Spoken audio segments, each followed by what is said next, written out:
Hello and welcome to a special farewell interview with somebody Ghanaians have grown to love.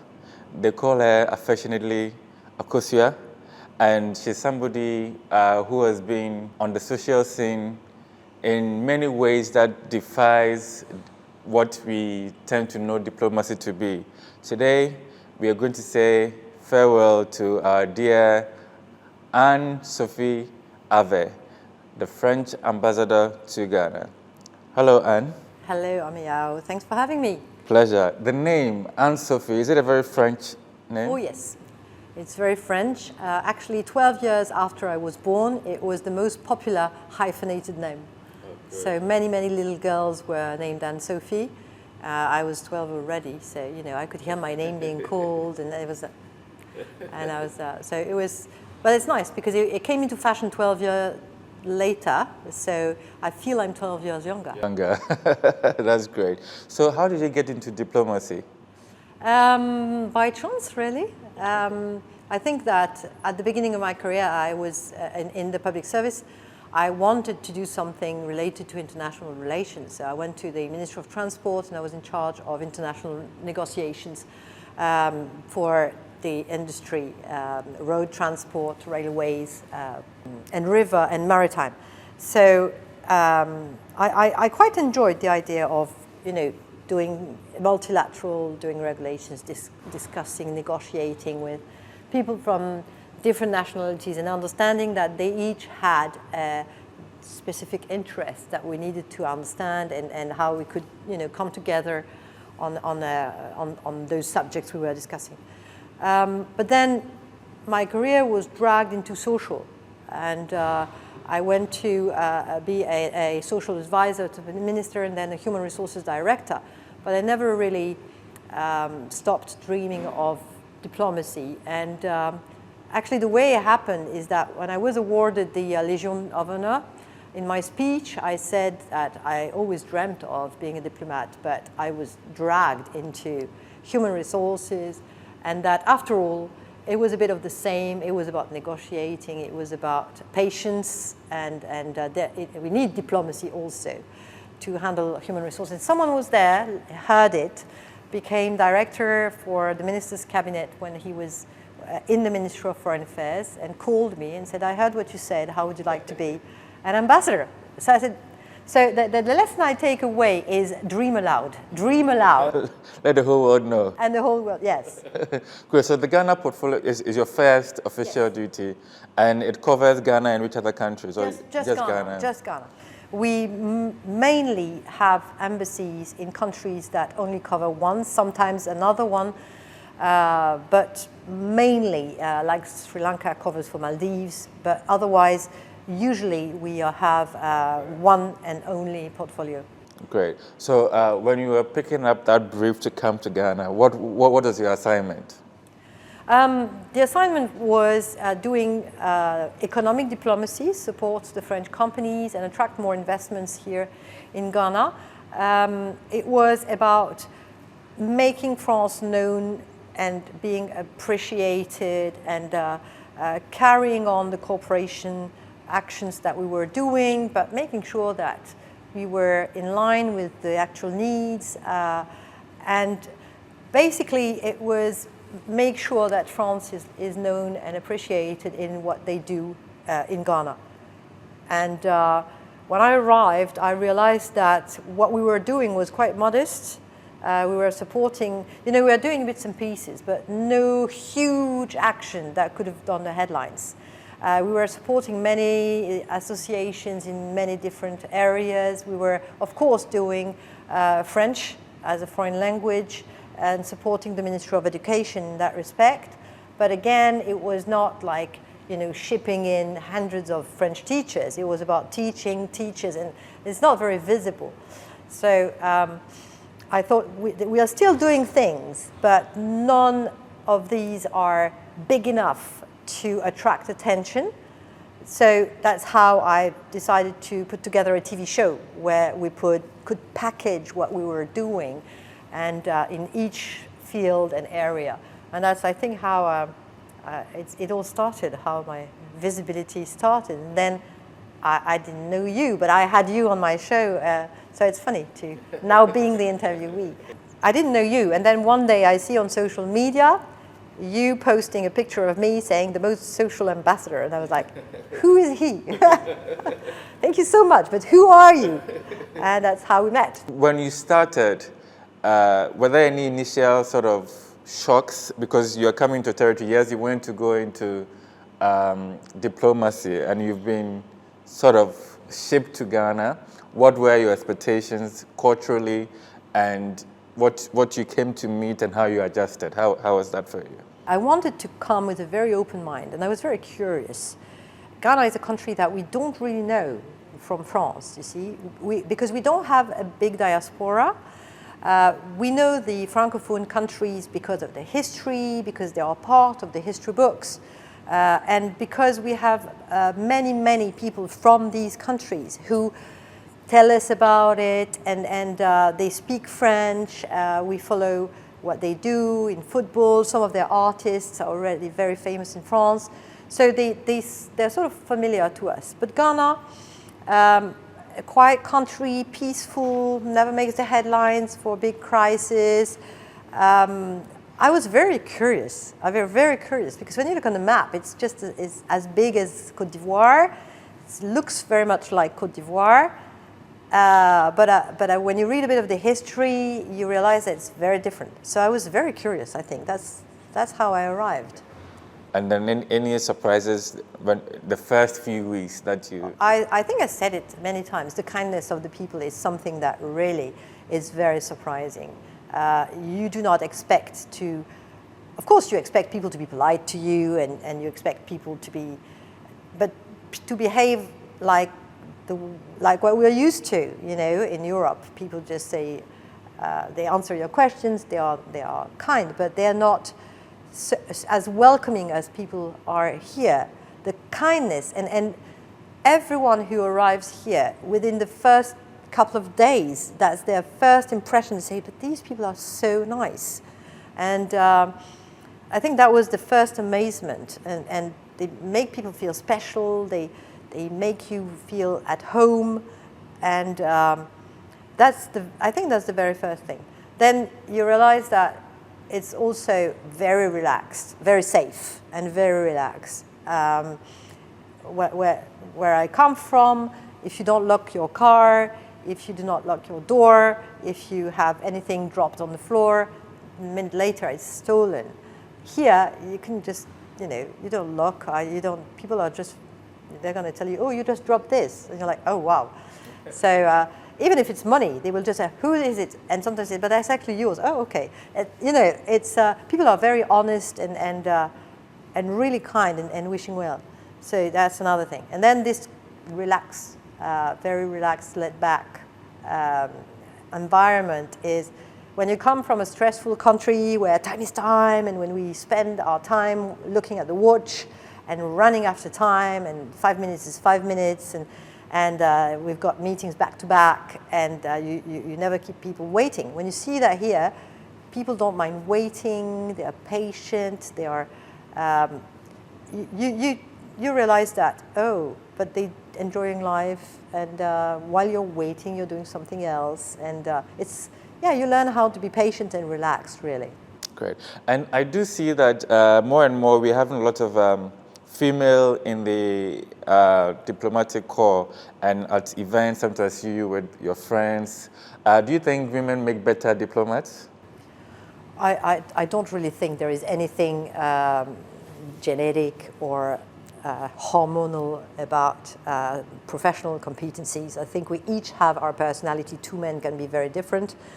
They will do their jobs very differently, and I don't think that we look upon men as saying, oh, he's doing that job well because he's a man.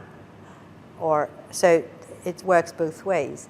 I think the ingredients that are required to have a pleasant time as a diplomat are not hormonal or have nothing to do with the sex. It's really a matter of personality. I was the first woman ambassador of France to Ghana, the first Ghanaian ambassador who was a lady in France, it was in 1980s. So you were 40 years ahead of us in that respect, sending a woman to France. And Paris is one of the big capitals, and you've entrusted women at a very early stage, sending female ambassadors. And Ghana has many, many female ambassadors, even in strategic countries and big, big capitals. We are getting there slowly. It's also how many potential candidates we can have.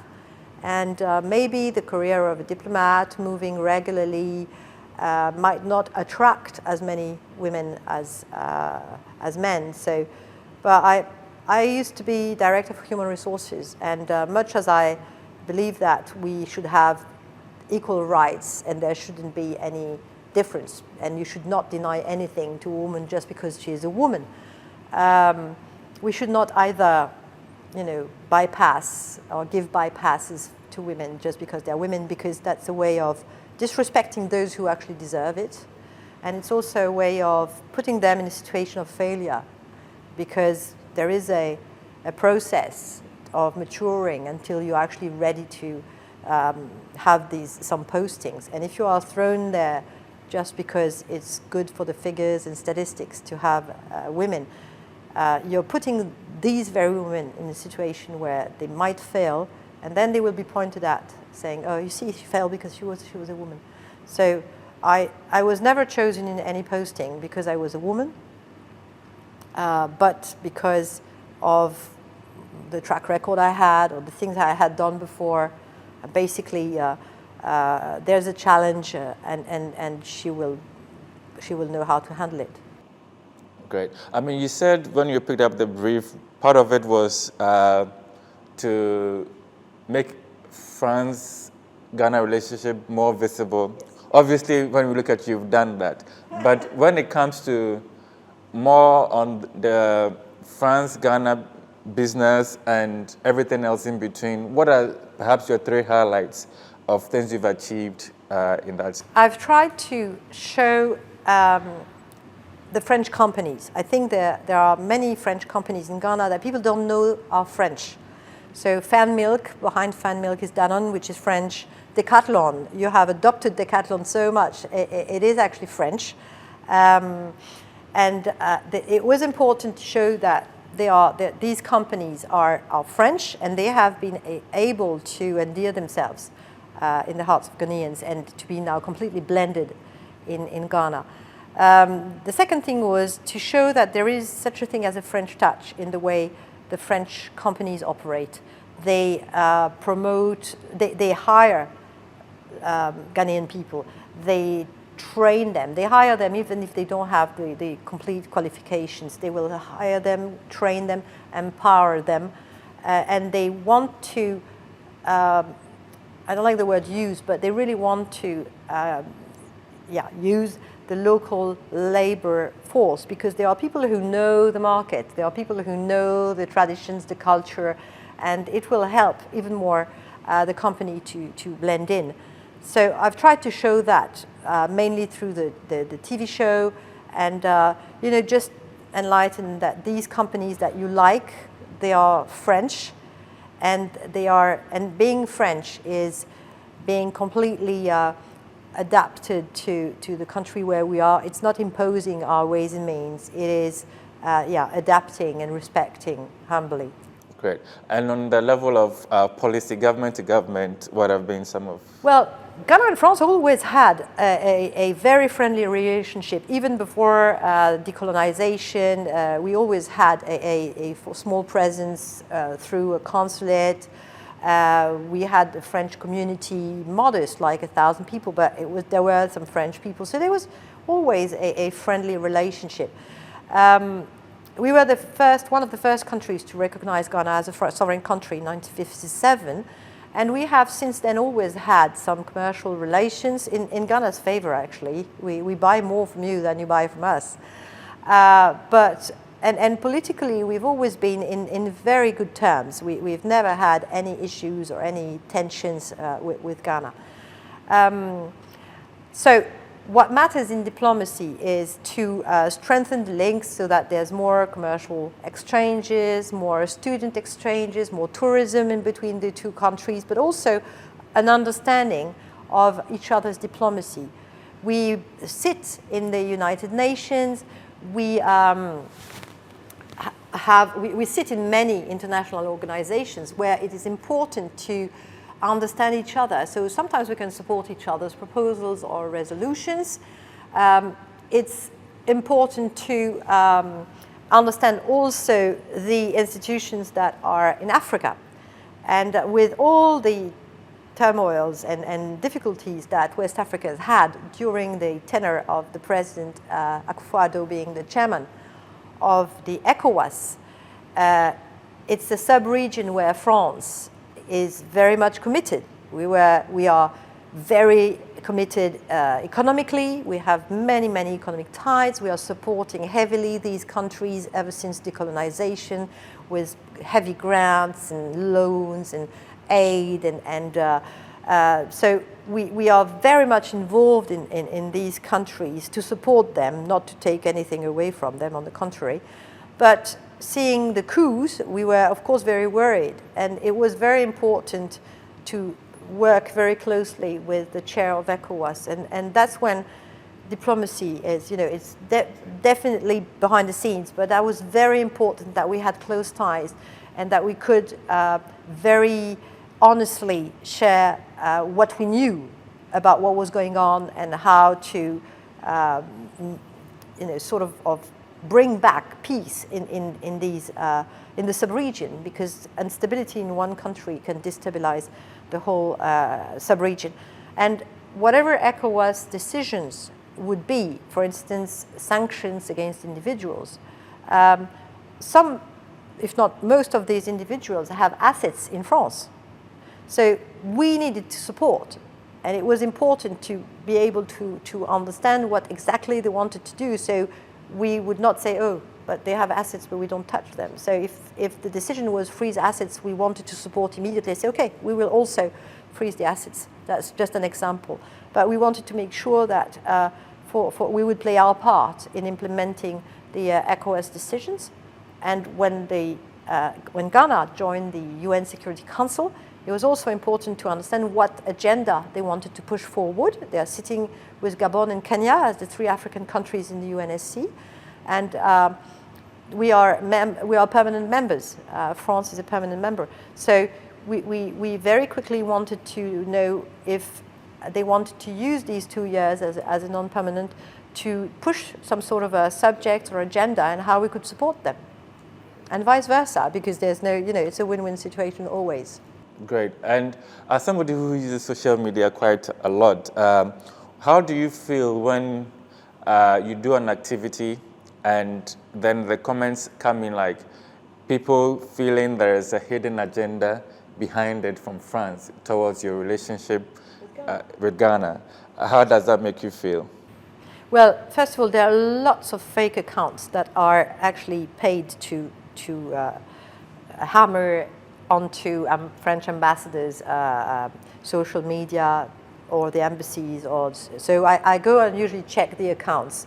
And when I see that they have 0 posts or 0 followers or just a handful, and you see it was created like a year ago, if sometimes just a month ago, you know that these are the fake accounts that are created just for this occasion. And sometimes you have 3 or 4 comments by different accounts, but then you check the IP address and you realize that they are the same. So I always, what matters is who's saying it. And it's usually anonymous, and the accounts are not approved. So sometimes I've been stupid enough to answer because I thought maybe it's a fair reproach, so they need to understand. So what I do, I try to use a sense of humor, saying, oh my God, and how about Santa Claus having a hidden agenda? This guy distributing presents every year. I'm sure he wants to take over Africa to feed his reindeers, I don't know, with sand. So, you try and show how stupid this kind of assertion can be, but there are some people who very honestly think that there might be a hidden agenda. But the problem is that the people who comment, they usually do that anonymously, And many times I said, well, interesting, you know, some reproaches we hear elsewhere. And I said, how about we do a space on Twitter, or we do a live on Instagram so we can discuss that? And that's when they vanish, you know. But that's typical social media. You can be hidden quite cowardly and send out a comment, hateful, or and be happy because see, I comment on the ambassador. So, you know, they're the minute of celebrity. But if you really want a minute celebrity, you really have not to be anonymous, and then join me on a space or on a live, and then we can discuss that. And the few people who were genuine people who made these comments, sometimes I have a discussion in DM with them, and or even on, and they apologize.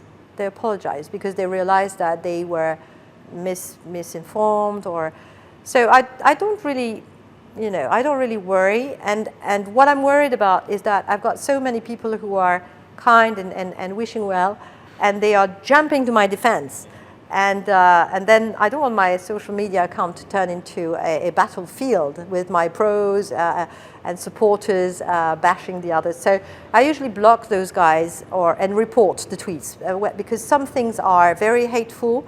They're not only fake news, but they're also haters, and it's not only false what they're saying, but it's rude and hateful. And that is getting reported to Twitter immediately. Good. So there you have it. We've finished part one. When we come back, we're going to speak about all the things that you guys loved about her. She was at the parties, she was at concerts. We'll get a bit into that when we return for part two.